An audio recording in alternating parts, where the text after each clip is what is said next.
Right, Friday morning everyone, and another three-person video for you today as we look back a bit more at Wednesday night's defeat to Bayern Munich and ahead to a game. Yes, Celtic have another game tomorrow against Dundee United. Asim is with us today and we welcome Joe to the channel too. Hello Joe.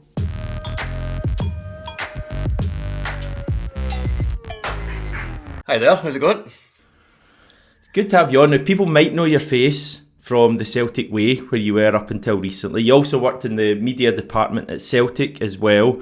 So we're delighted to have you on Celtic AM. And you were at the game Wednesday night as well. So you're coming on, I guess it could be a better time. We could have got the result, but how did you enjoy your experience?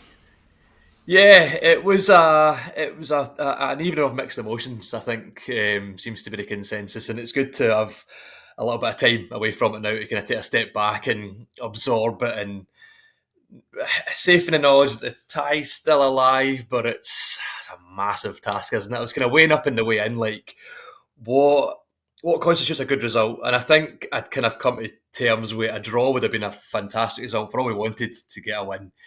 Um, but to have a chance going over there without sounding too defeatist, it probably needed to be at least 2-0, a little bit of a margin, knowing that Munich are really going to attack the game over there. And then, of course, you go 2-0 down. Munich don't, execute the game from there. They don't put Celtic away. Celtic get a goal. And, yeah, defeat, but maybe could have snatched something at the end. So, yeah, all to play for, but I don't know. I'm still a wee bit unsure on next week, so... Yeah, I think a lot of people are kind of struggling to know exactly how to feel about it because clearly our chances are worse now than they were before the tie, but also they could have been a whole lot worse. And I think when Kane tucks away that second goal, we're probably all thinking this is another Real Madrid, it's another Juventus 12 years ago, finishes 3-0 and the second leg is just a complete formality. It's not a formality for Munich, there's only a goal in it, and Vincent Kompany was saying that after Asim. So Celtic fans can go to Munich and dream, and it's not completely impossible. Yeah, I think ultimately that was the kind of hope at the beginning of this tie, is that at the end of the Celtic Park fixture, it's not over. And I think what Dyson Maeda's goal does is mean that it's not over. I don't think, obviously, it's a massive ask for us to go over to Germany and win. But you're right, at 2-0, you're thinking Juventus back in 2020. Like, that's what I had in my mind. I thought this is going to be over before it's, before we know it. Even Valencia in the Europa League, I remember, 2-0 they won at Celtic Park, and effectively the tie's done. And I think that's testament to the character of this Celtic side, that throughout this Europa Champions League campaign, other than Dortmund, we've went behind quite a lot. Club Brugge, Leipzig, Villa 2-0, yesterday 2-0, and you're feeling the worst. But each time we've responded well, and I think, yeah, it's disappointing. But I felt a sense of pride as well that that was a top class Bayern Munich outfit who were giving it their all. This wasn't a group stage match where you can argue they're taking it easy. They went all out and they were glad to hear the full time whistle at 2-1. And I watched the game back this morning, away from the emotion of being there, because you know what it's like, Joe, when you're there as well. And Hamish, you've been at these games, you get so invested, and it's good to sometimes come back, watch the game, and I thought from 50 minutes onwards, effectively when Bayern made it 2-0, we were pretty good. Even going forward, I thought and I know I've seen a lot of people say, 15, 20 minute spell. Nah, I think from 50-minute onwards, we were good. So, yeah, you wish that we kind of played a bit more like that at times in the first half. But ultimately, we're up against a top quality opposition, and I think there's a lot to be encouraged about. And the tie's not over. Yeah, I mean, I thought, I think it was virtually right after Kane's goal when we went right up the other end of the park and Engels cut it back for Hatate. Probably the best kind of scoring chance we'd had all game up until that point, and Hatate hit a tame shot. So it was as if 2-0, the game certainly felt very different when Bayern scored their second to what it had been beforehand. And you're questioning, did Bayern just naturally kind of think the job was done a bit, or were they just allowing us to have a bit more of the ball? Or did we free up a little bit? Did the players think, we're kind of 2-0 down here, what have we got to lose? Let's just go for it. And there might have been a bit of both there, but the performance, I agree. I've heard people saying 15, 20 minutes, much longer than that for me. Bayern still had some chances in that period, but they didn't have a lot. I think I think we probably had more kind of chances and kind of goal mouth things when you talk about the offside goal and the penalty we should have had, in my opinion, and Maida's one he puts past the post. So can we play like that in Munich, or do you risk another Dortmund if you go after Bayern early on, Joe? What's the plan? Oh, I don't know. I think, one thing which really struck me about Bayern on Wednesday night, and it could hark back to, they've always played like this, even when we played them last in 2017. They obviously play really free, really open football in the same way, Barcelona, Real Madrid in recent years. But there's a real aggression to their play as well. So like there's no wee short passing where it's fluid, but maybe not fluent. Or what am I trying to say? Like everything feels like it's got a purpose. Every pass is forceful. Every pass is aggressive. And I think when we speak about this every single time when Celtic are up against a top team, we're not used to it. But to also have that physicality as well, and you see that when they're moving the ball side to side, they're trying to penetrate through the defence. It's hard enough at Celtic Park when you've got the crowd behind you. Over there, it's going to be a completely different match. And I think, like, there was a sense of pride as well. Asim, I totally agree. I think the killer blow is the Harry Kane goal, isn't it? Do you know, like, it's hard to play, it's hard to match a team of Bayern Munich's calibre because they're so good. You know, they're a better team than Celtic. It's just the obvious conclusion to make. But to leave any striker like that at any level against Wraith Rovers, against Queens, whoever, you can't do it at any level. You can't do it at Champions League level. And it actually reminded me of having a step back. Remember in Strachan's era, the second time we get through to the last 16, we played Barcelona, late January, early February 2008. We go up 1-0, they equalise right away with Messi. Robson scores that looping header, I think it was, 2-1 going into half time. And then 50 odd minutes or something, Gary Caldwell takes the ball out from the back and passes straight to Thierry Henry. You know, passed it. Speaking off camera about you playing five-a-sides, I asked him, I passed that you'd be playing at five-a-sides. And Gary Caldwell, to be fair to him that night, he'd been all right up until that point. You give Henry a chance like that, and it's just, you can't you can't fail to do the basics. And when you watch that back again and again, it's those lapses that really cost you. And probably Alistair Johnson's man. I've watched it a few times and I can't actually work out whose man I think it's supposed to be. So like, there can be none of that over there, as we know, because we've seen Dortmund, these really aggressive German teams that are industrious, for want of using a cliche. But I don't know, stranger things have happened. And this team has grown since the Dortmund game, and you'd like to hope that they take those learnings in the same way that against Atalanta, they dug in their heels. It's just that they need to go one further and win the game. Yeah, there is no doubt that this team has improved massively since the Dortmund game. It's since this time last year. Like the improvement is just amazing, and you consider we've got so much more to go with under Brendan Rodgers. You keep backing him, keep allowing him to improve this squad. Players are going to leave, but you try to improve in those players who leave every time. Kieran Tierney's going to make just such a difference, I think. I mean, I think everyone realises that. But at a European level, if he can stay fit, he's going to be a total game changer for us on the left-hand side, because I do think teams' target is a bit in the left. And as I keep saying, Greg Taylor's been a great player for Celtic. I actually really like Greg Taylor, but Tierney is an improvement. Like second balls, I find that when we play against teams like Bayern, it just feels like every second ball goes to them. Yeah. So maybe that's something. I found it against Aston Villa as well. Maybe that's just the sign of a really fit, aggressive team. Yeah. It was actually really intriguing watching a team like that up close and personal, because we've seen lots of teams, come to Celtic Park last couple of years, and obviously Bayern, we know they're giants, we know how good they are, but see, just watching how physically strong and imposing and aggressive they are, and I know that's their style, especially under company, but they do not give you an out.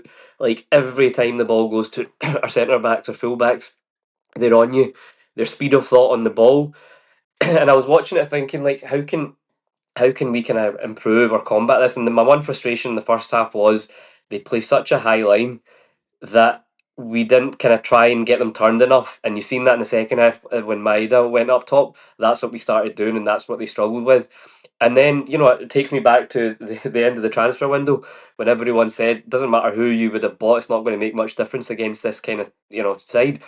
But if you put Kieran Tierney in that team, and say you had Kyogo up front with Maeda, I think you're suddenly causing them a lot more problems because of that pace, and then you keep Maeda out wide. So, look, they're a better side, obviously. They're probably going to be there or thereabouts, semi-finals onwards. But when you're watching that game, we competed at times. Obviously, they had a lot of the ball, but did they have a lot of clear-cut chances in the first No, half? no. I don't think so, and again, when I watched it back, I'm looking at it and I'm thinking, we competed at times in the second half. The fact that they were holding on for 2-1, I think we're making lots of progress, but of course, you just have to keep building on that. You have to buy physically stronger players, physically more imposing players as well, and just keep backing the manager. For next week, I'm not expecting us to go and qualify, but I want to see another sign of progress again in the sense of stay in a game, compete, don't Don't make it fall easy, apart. don't fall apart. The game shouldn't be over within 20 minutes. And even if you look at it psychologically, right, imagine we drew last night and then we lose a goal within the first 10 minutes next week. It would have been the same kind of situation where Bayern have got a goal lead. So that's the way we should kind of tackle it and think of it. That, yes, say they might, stay in the game for 10, 15 minutes and all Bayern have got is that one goal lead. That can happen and then you're still in a game. So I think we'll have chances, and I think that Brendan Rodgers, I liked his comments after because he actually said he thought we were a bit passive in the first half, which is Yeah. good that he's seen that as well. And it's not often at Celtic Park, and there's very few teams at Celtic Park that will come and dominate the ball like that. Bayern are just one of those sides, so it's a learning curve for our players. But as I say, years gone by, we would have lost that 3 or 4 now. Yeah. It's funny because he was talking about being a bit too passive. I was kind of content watching it as a fan. I know Bayern had a lot of possession and it's a bit frustrating, isn't it? Just a bit boring more than anything, just watching them knocking the ball about. But they weren't really cutting us open, and it was kind of reminding me a little bit of Barcelona 2012 in that they weren't really creating much. And I'm thinking, right, okay, just stay in the game and maybe we nick one. But clearly Brendan Rodgers doesn't want Celtic to be like that in Europe. He wants us to be going after teams. And I think, to be fair, late on in the game, you saw the advantages of that. So I think it has to be a mix of everything. Certainly early on in the game, we need to learn from Dortmund. And I know people say we might have learned from Dortmund. For me, 2 weeks ago, it happened as well. Aston Villa 2-0 up in 4 minutes. It is ridiculous. And I love this Celtic team, but that's the thing I need to see next week. Do not be down. Don't concede a goal in the first 5 minutes. And if you concede one, don't concede another one 2 minutes later. Anyway, I'm going to go through a few comments, guys, that have been sent in. We get Patrick Kerrigan saying 100% Maeda has to start in Munich through the middle. Graham Tyrrell agrees, saying the question is, do we start with Maeda up front and Schlupp at left back? I say yes. What are you saying, Joe? I think we do start with Maeda simply because we're getting a goal down. I wanted Adamida to start on Wednesday, but I think that having that pace from the start and trying to basically replicate the latter half of the second half from the off, because I think we need to do that and impose ourselves in the game, and then have Adamida coming off the bench. Schlupp, I'm not sure. I thought that a couple of kind of shaky moments getting himself into the game, and then he seemed to really settle in, especially in the He last quarter of takes an hour. he takes 5 minutes to warm up. Have you noticed that when he comes on? Yeah, He gives the ball. It was the yeah. same against Wraith or Dundee, whatever it was. He gives the ball away twice and then he comes on to a game. He's a bit of a weird Aye. one. But you see, once he kind of settled in, he was a bit more confident. He was looking for the passes. You can see that talent that's still there, even at 32. I still think that the manager will start Greg Taylor. Just as my opinion, I think he'll still go for that. I think we want to be, and it's a really good point, Asim, as well, about not losing the early goal and treating it that way, that you're only chasing one goal, because not even exclusive to this Brendan Rodgers team, previous Brendan Rodgers teams, Ange Postecoglou's teams, spoke about Gordon Strachan earlier. The time we went to Shakhtar Donetsk and lost 2 goals in the first 10 minutes or something like 2007. I think they finished 2-0, so they held on for the rest of the game. But it's like, you don't want to be giving them anything at the start. They're a class side, but I would go Maeda through the middle, give us that pace, that aggression that he brings, and that uncertainty with the Bayern back line, and hopefully something gives, but maybe it's wishful thinking. I didn't think Ida was as bad maybe as some people are making out. I thought he held the ball in quite well at times, dropped it off, but Maeda is, I would say, maybe more suited to causing Bayern real issues next week. Yeah, I think given Bayern's kind of back line and the fact that they're quite physically imposing, Upamecano, not so much Dyer, but if it was Kim, for example, that comes in next week, that they can deal with it either. Whereas Maida, you seen straight away, like they were panicking at times. Neuer, they were putting Neuer under pressure. So I think that's exactly the kind of player that would cause Bayern problems. You look at all the goals they've conceded in this Champions League campaign so far. The goals at Barcelona, the Duran goal for Villa, Jimenez for Feyenoord, all very similar goals. Ball over the top, one touch, boom. So I think that's the key, and you've seen it even with yesterday. Our chances, Maida rounding Neuer, and unlucky not to score there. So I think they're there to be got at. They do concede goals. We all said that, and we seen yesterday that we can cause problems as well. So yeah, I think as long as we can give them something to think about next week. You just don't want it to kind of fizzle out into an absolute easy game. It might, eventually over the course of 90 minutes, their quality will show through, and that can happen. But just make it a challenge for them, and that's what made me kind of pleased leaving the stadium yesterday. Never celebrate a defeat, of course not, but you felt that we made them, feel that pressure. And as I say, they were hanging on at the end. Not so much hanging on. I think they dealt with the injury time pretty well. When we got 7 minutes, you're thinking, right, we can go. And again, they showed their quality by just totally letting it kind of fizzle out, and that's the strength that they've got. So, look, there's so much you can analyse about yesterday, but ultimately we know that we're a couple of levels still below Bayern Munich, but the result and the kind of performance second half shows that we can compete at this level. We belong at this level now. Hi IQ Gaming saying, can't believe Kuhn's goal in 25 seconds didn't count. Could have changed the whole game if it was allowed. And I'm not going to cry about the penalty not given, but less has been given against us. Great performance nonetheless. Bayern are of the highest class and Celtic looked very dangerous at times. RGL, at the end of the day, Bayern are expected to be a top 4 odd in the competition for a reason. As Celtic fans, we wanted progress from previous years. Even negative Celtic fans must admit we've improved a lot more than we were probably hoping for. Me for one, I'm proud of the boys still relatively in it.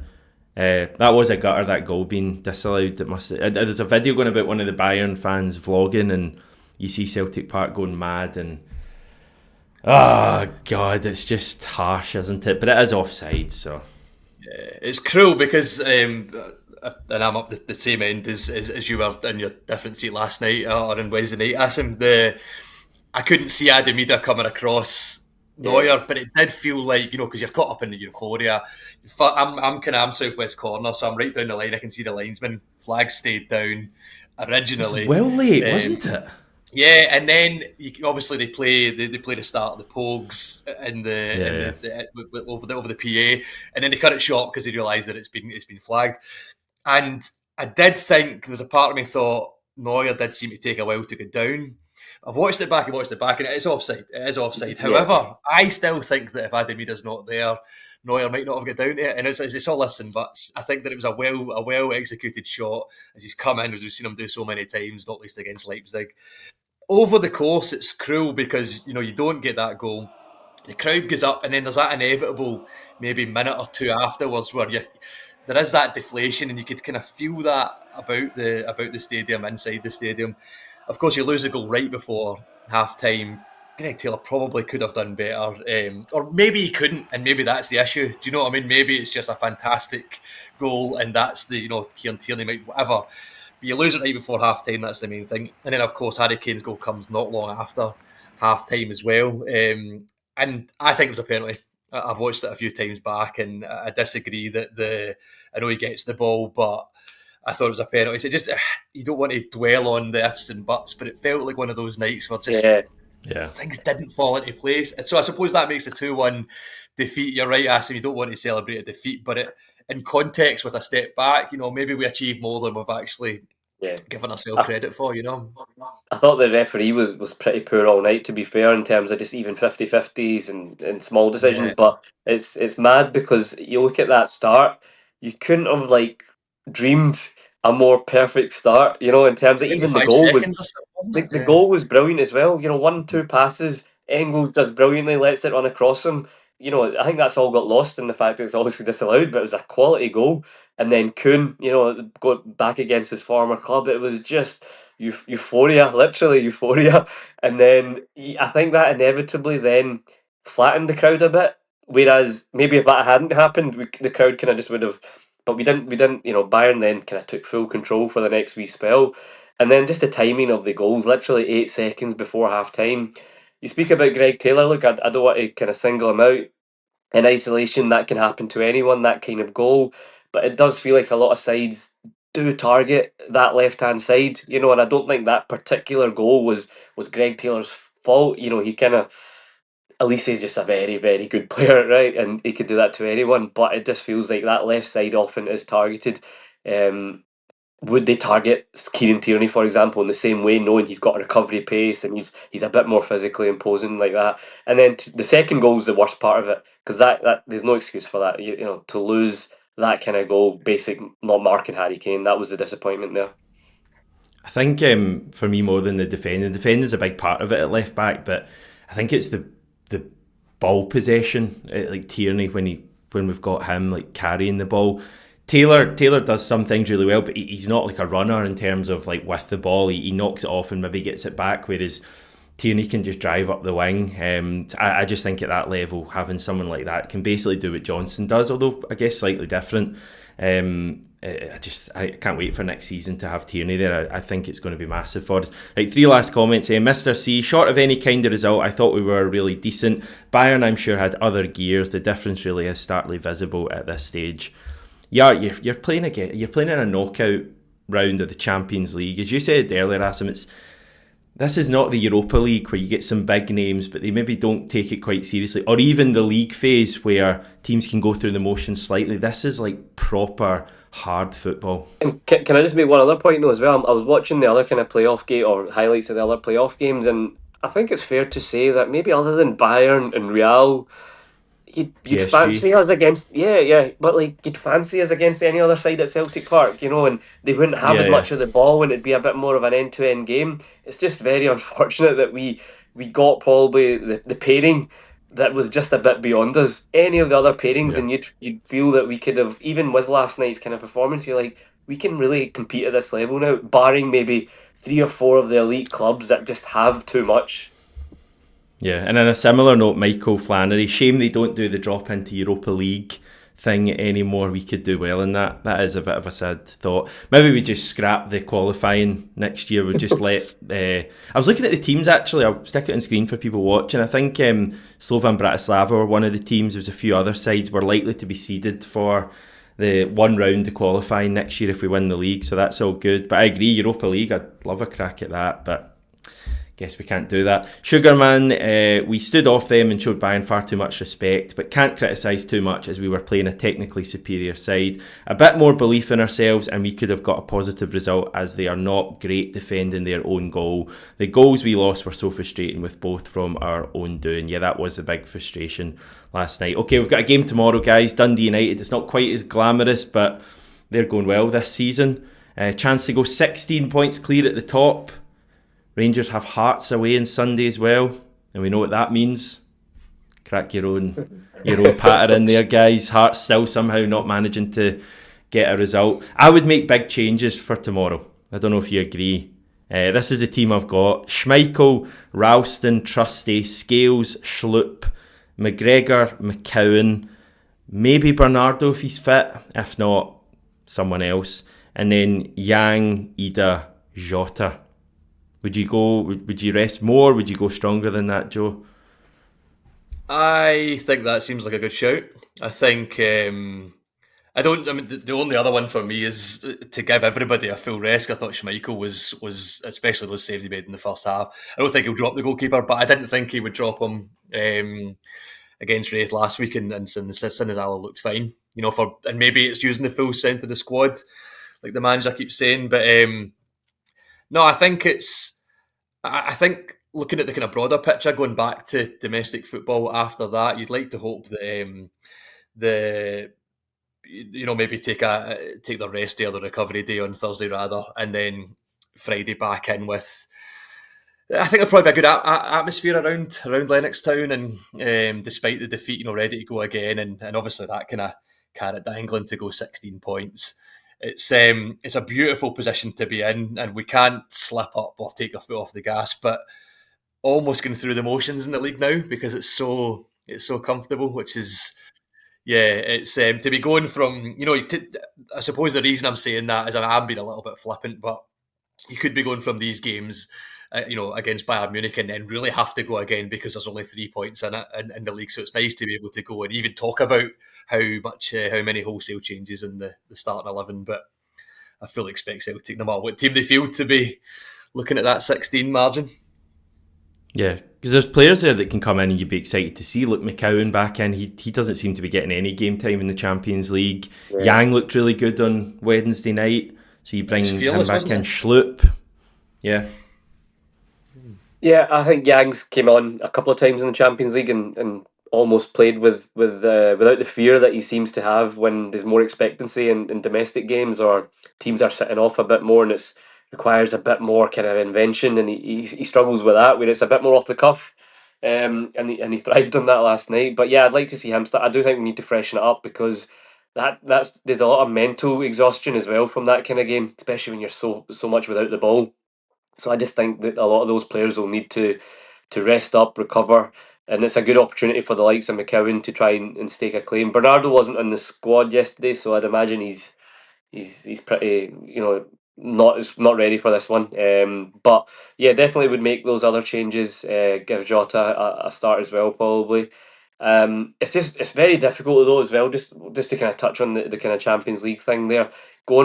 The reason that we struggle is because we're so not used to playing that kind of intensity and that level. It's very hard when you're playing in Scotland or these kind of leagues to then try and combat that speed of thought when you're just not used to it. But I think that's where this new format has really helped us, because you're playing 8 games, so you're getting more used to it. You're getting more exposure to different systems, different sides, and I think that's why we have improved this year. And the challenge is, like, obviously we just carry on domestic dominance. So I think Dundee United, it's a good fixture. That'll be a test because we have dropped points against them already this season, but it's good that we've got a Celtic Park fixture, and yeah, hopefully we'll whatever type team we put out should be strong enough, and they've got a difficult game on Sunday. So yeah, let's see how it goes. So are you saying 16 clear by Sunday night, or? I think they'll drop points. I know Hearts don't usually do much against them, but they did draw in the opening round of fixtures this season 0-0. So yeah, Hearts are on a decent run of form, and after their defeat obviously at Queen's Park last week, I think I can see a draw there. Okay, good stuff. Asim, Joe, thank you very much for coming on. We'll catch up with you both at some stage soon. Thanks everyone for watching. Just finally, we're 150 subscribers away from 13,000. So if you're watching this and haven't yet subscribed, please click that button. It takes 2 seconds, completely free, and it'll allow us to get to 13,000 subscribers. We're growing all the time on the channel. I'll be back Sunday morning looking back on the game.